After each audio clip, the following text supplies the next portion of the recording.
Hey, good evening, everyone. This is Corey from CJ Custom Fishing Lures, bringing our next painting session. And today, we're going to be doing a nice little lipless crankbait, but we're going to be doing it in a craw pattern, which I have a nice fun stencil that I was able to recently purchase from somebody.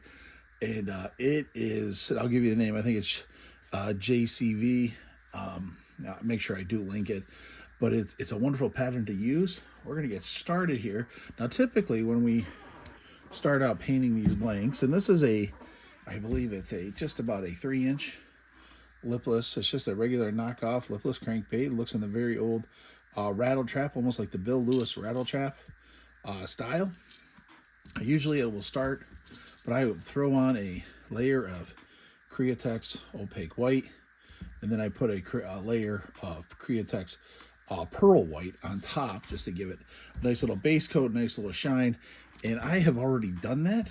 I found out in my other videos that seems to be eating up a lot of the clock going through there. So I have already painted that on. The 3 of them, actually I have 6 that I'm going to do, but 3 of them for this painting session and 3 are going to be for a different project I'm working on. So we're going to get started. They're all have a nice little base coat, and now it's time to do our craw pattern.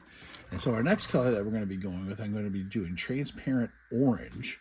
I use this for the belly of the bait, and I bring it up the sides of the bait as well. So I'll have it down here on the belly, and I'll bring it up the side a little. Unlike a lot of rattle traps that you see, this one has a spot for an eye right in there. I have a black eyes that I put in there. A lot of times it comes already pre-marked or preset in there, so it's nice that you can do these baits. If you didn't want to use a craw, you can make them to a nice perch or crappie, or I've even put these into a I'm drawing a blank, a rainbow trout, and it's nice to have those eyes there. So pulling this out of the helping hands, and all I'm going to use, I have my Nero Awada airbrush. I'm going to be painting orange along the belly and coming up the sides a little, and I'm going to mix it with some other color we get through. So just regular transparent orange. You might want to use a pearl orange, or even some people like the fluorescent oranges. That's your choice, what you want to do. For this bait, I love using just the orange. I love giving it that orange belly right up onto the top. So that's the first one.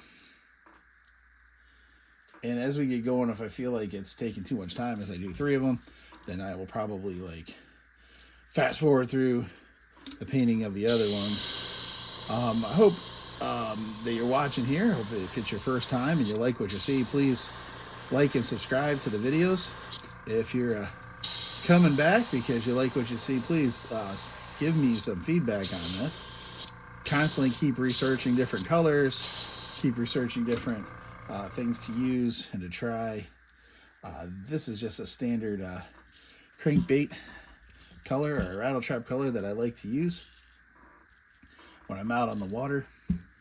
I love using crankbait. I love using the old Bill Lewis rattle traps, and when I found these blanks very similar to these, and I believe I got these, I either got these at Backwater or maybe I got them from Lure Build. I can't really remember. I'll have to look it up. I'm pretty sure it was Backwater. I just love making them and using them. Being that the blanks are relatively inexpensive for fishing lures. I'm going to clean this airbrush out.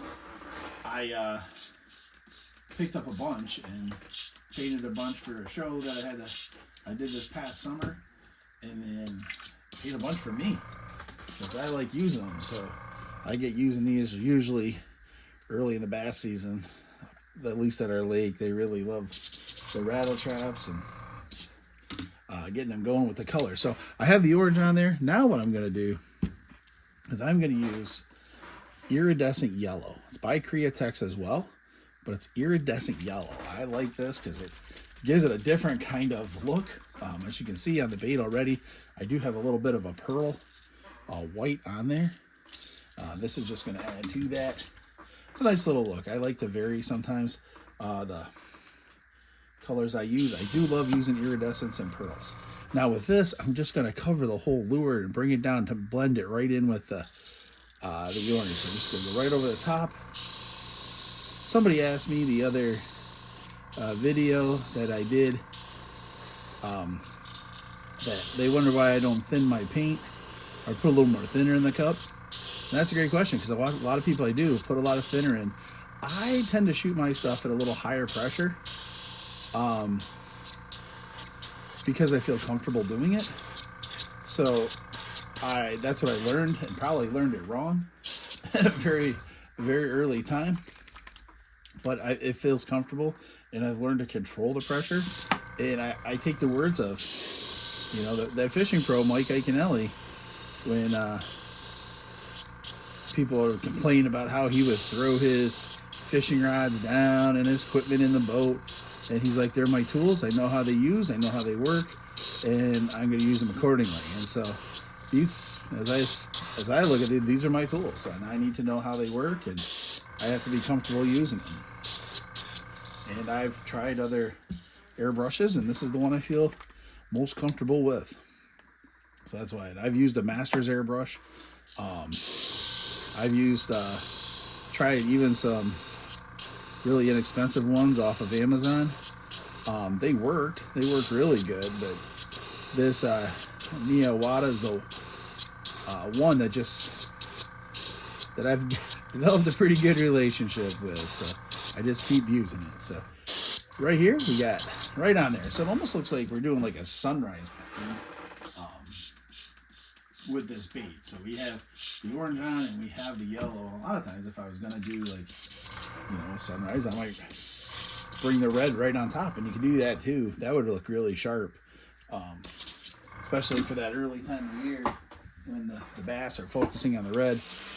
I know early spring they're going after it, and in the fall I'm just going to give this a heat set, and just using my Work Pro heat gun.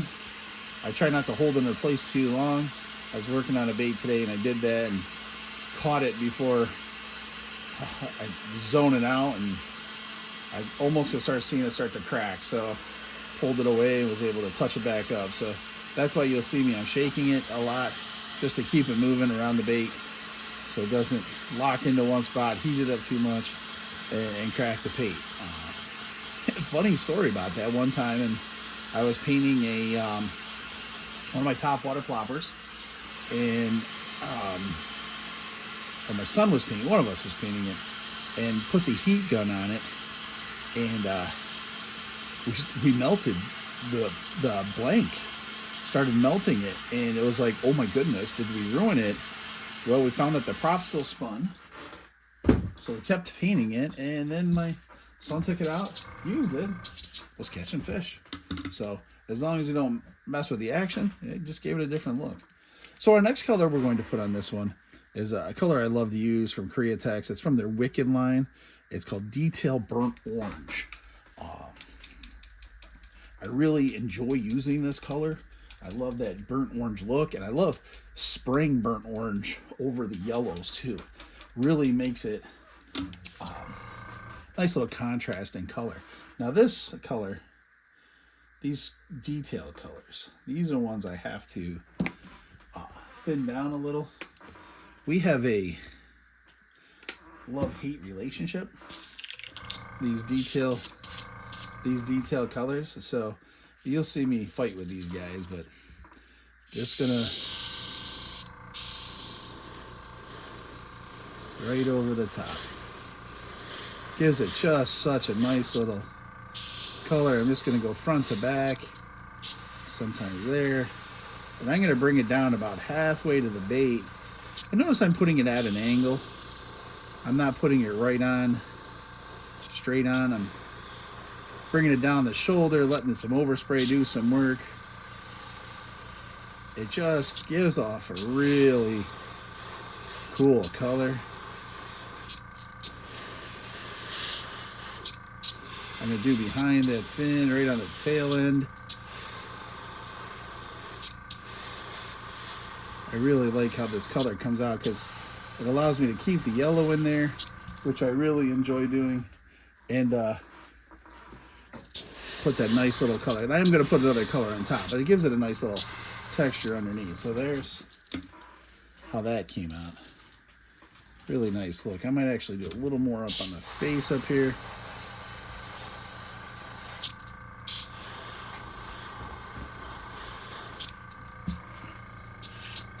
And now we just do the other two. You know, sometimes when you're painting, and I don't know what your experience is with it, but sometimes you just find a color you really, really like, and you just want to put it in every single bait. And when I can, I use burnt orange. It's really interesting because when I really got into lure painting, the one lure I was trying to reproduce, or the color I was trying to reproduce, had burnt orange in it. It was crazy. It was not a sunburst. It wasn't fluorescent orange. I don't even know how to describe it, but it was like a regular orange. This one's a little dark, but that's okay. But it had that burnt orange look with it, and it had some olive green in it and a little bit of brown. We're not going to put the olive green in this one, but it really intrigued me, and I loved using it. And I know the one day I did use it on a different color bait that before I started painting my lures. I was out fishing with my brother and his daughter, and I was slaying them. You know, just was a really cool day. It was fun to fish. Ironically, I never got invited back because of I think I caught them all before they could. But hey, you know, I've had those days too where people have caught more than me, mainly my wife, catching more than I do. I think there's. I'm gonna clean out my airbrush really quick because it's starting to spit a little bit, and I think it's down the end. I got too much of the water on here. I'm gonna have to pull a Q-tip out really quick. I got a little bit of the color. I'll show you.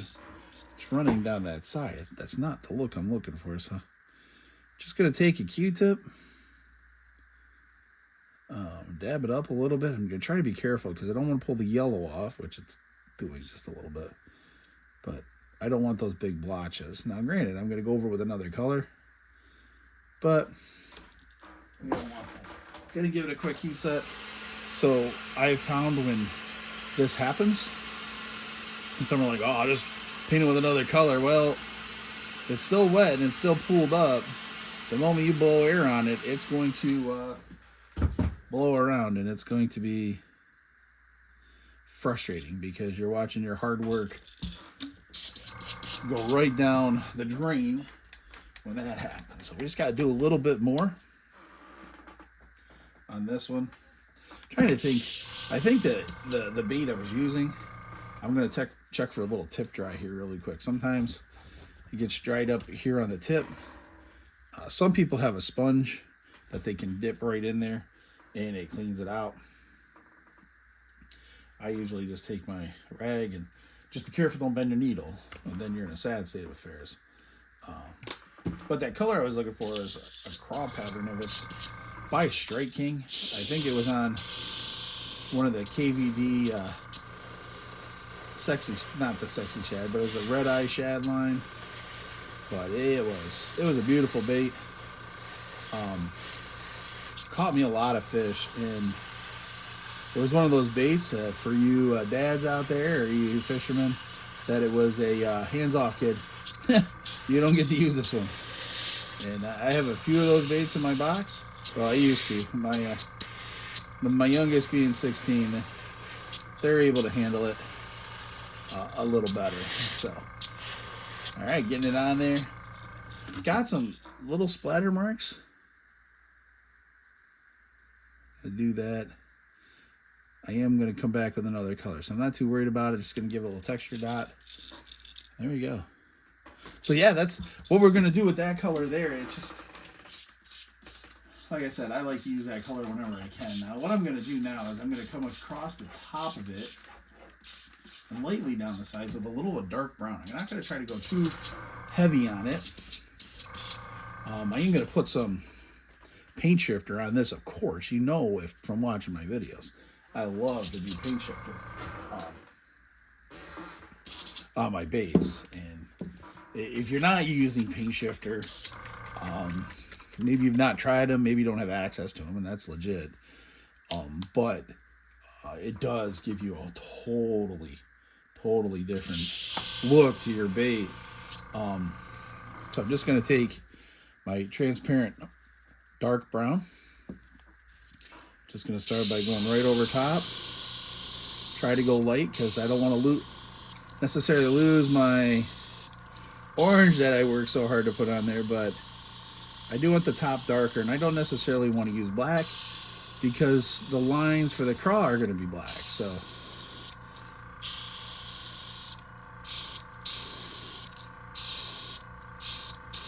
I give the face a little love.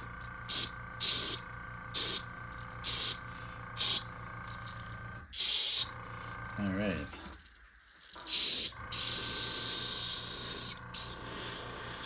My gun's been temperamental today. I've been working on a few projects. Oh, one thing I was going to say is if you're looking for paint shifters and you're like, I can't get, I've seen you use those turbo dork ones, and I know that Createx has some paint shifters, and there's other places that have them, and you can't necessarily either get to those places. You don't want to order them. The other flip side is paint's expensive. What you can do is I get some of these color shift ones. They're just from Folk Art. These are the ones you can get at Walmart. I think I got that at Michael's. I've been down to Dollar General and saw Folk Art paints down there. So they're relatively inexpensive. They're thick. You're going to have to thin those down. And that's an option too for a paint shifter. And a lot of them are really nice. I have a bunch here my daughter got me for my birthday, and I tried different ones. A lot of them paint shift and give a nice color, but then they transition to gold. And some of the baits I use, or I'm trying to paint, that's not the look I'm going for.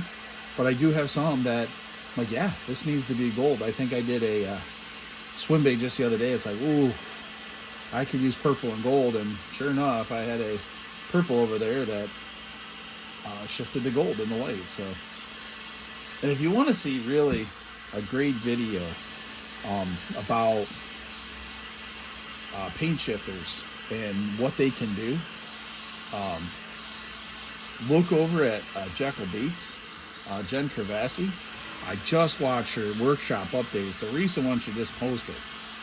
Man, I tell you what, the paint shifter she put on that bait, and she paints for bull shads, and she was doing some other baits there. Man, just once it got put into the sunlight, you in this little light that I have here, you don't necessarily get the full effect of that paint shifter until you take it outside, and then you see it, literally the magic of paint shifters and what they do and can do for your bait, especially when you're going after something and need something different, especially if you're a tournament fisherman. You need something different. This is what you do. So, all right, here we go. Got this nice little bait here. And now, before I do my stencil work, I'm going to put some paint shifter on this now. Being the fact that I love having green on things, I am going to use one of my favorite ones is I love using Electrum, Turbo Dork Electrum. And so I'm going to lightly put some on there just because I love to have that green look. I didn't think I was going to do it, but as I sat here, I'm like, I need it. So I'm going to squirt a little in the cup. I always thin this down just to help me out.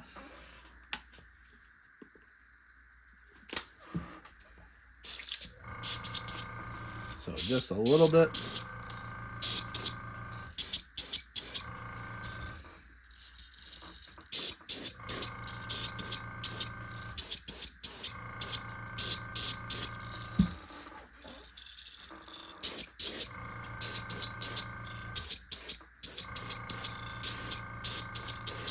And I mean, it gives it a different look. But wow. I don't know if you can see it. I can see it here. It just gives it that little highlighted green on top, on the sides, makes it pop. I mean, you can throw this bait just like this. Throw a little dot in the middle. You're good to go. You're going to fish it in that. It has a very smallie-like presence to it. Another thing I've done in the past is I've added some lines, and Zach Baker up at Baker Builds puts out some stencils, and very simple like this. I mean, this would be something. Can you imagine just dropping those lines right on that bait like that? Man, that would look good. That would look really, really good. But that's not the point of our video today. Our point is to do some craws. So I need to heat set this really quick.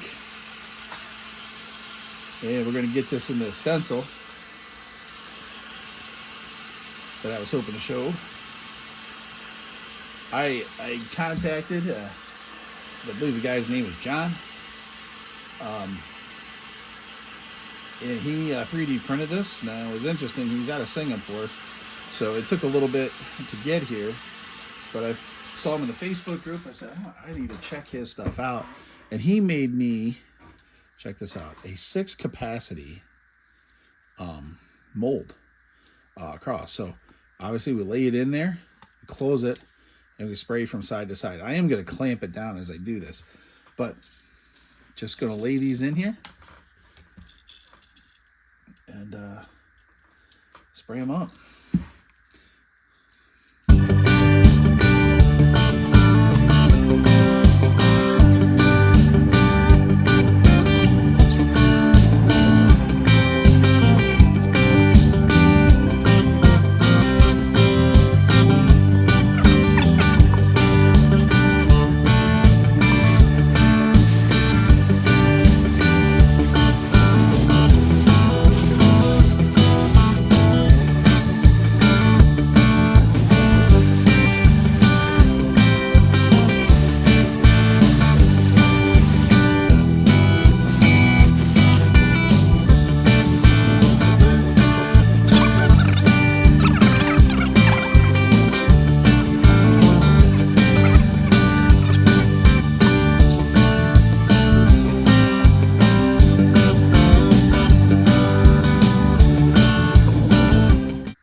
All right, last step we're going to do, as I was thinking about this, now I see him,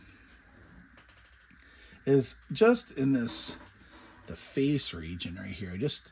I feel like you got a lot of dots back here and there's nothing. I mean, that's a little paint thing there. So I think what I'm going to do is I'm going to take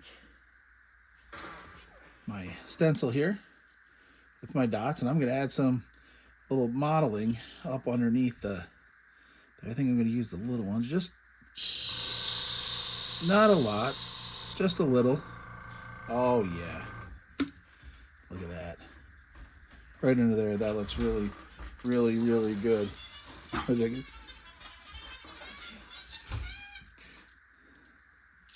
So got that one, and like I said, we're just going to go right down the line, put it on the other ones. I'm not going heavy with it, not going a lot. It's just a light texture. I don't know if you heard some jazz music playing there. My son just walked in the door. He's home from college and loves him some jazz. So and he loves playing it too. That's what he's working down doing, is being a music business major at college. So I might have to commission him to write me an opening song. All right, so we got that right there. I don't want to overpower a ton, but just get right on there. Just something to break it up. You could put it over top of it if you wanted. You could, I'll show you some other, if you have the stencils, we have this modeling one, this creature modeling, and that's something, if you wanted to, you can add right to the top up here in this section right here of the bait here, if you wish to do it. I'm not going to do it, but that's just some ideas you can do. since I do have the black in the gun, I am going to give the darken in the eyes just a little bit.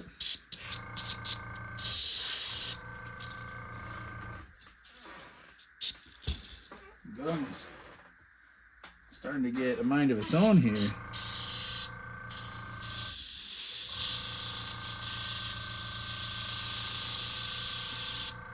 And if you go outside of it, that's all right. This one blotched out a little bit more than I wanted, but you know what? It's gonna look all right. I can work with it.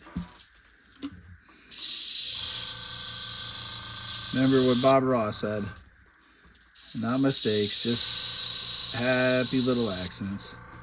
All right. So, right here's our baits. I hope you enjoy this. I'm looking at these baits here. It's a beautiful little craw bed that we did there. So hopefully that gives you some insight on what to do. Just going to review some colors and the stencils we used.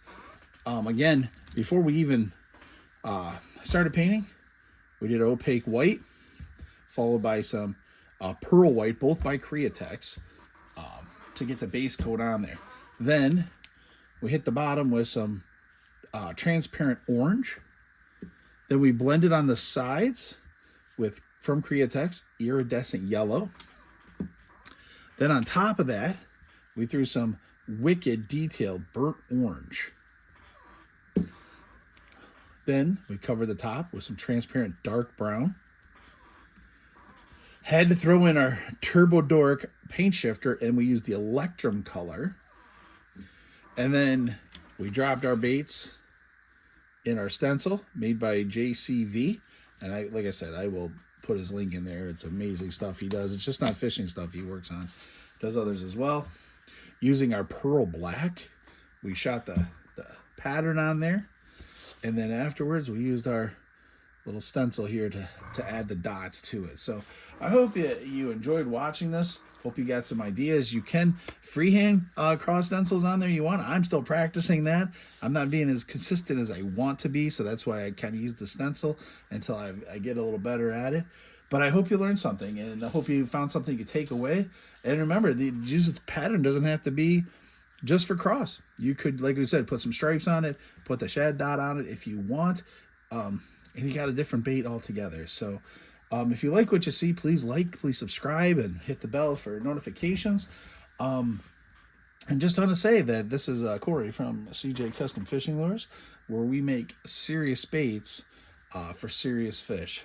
Looking forward to seeing you in the next video, and hopefully see you on the water landing some of them lunkers. So until then, thank you, and we'll talk later.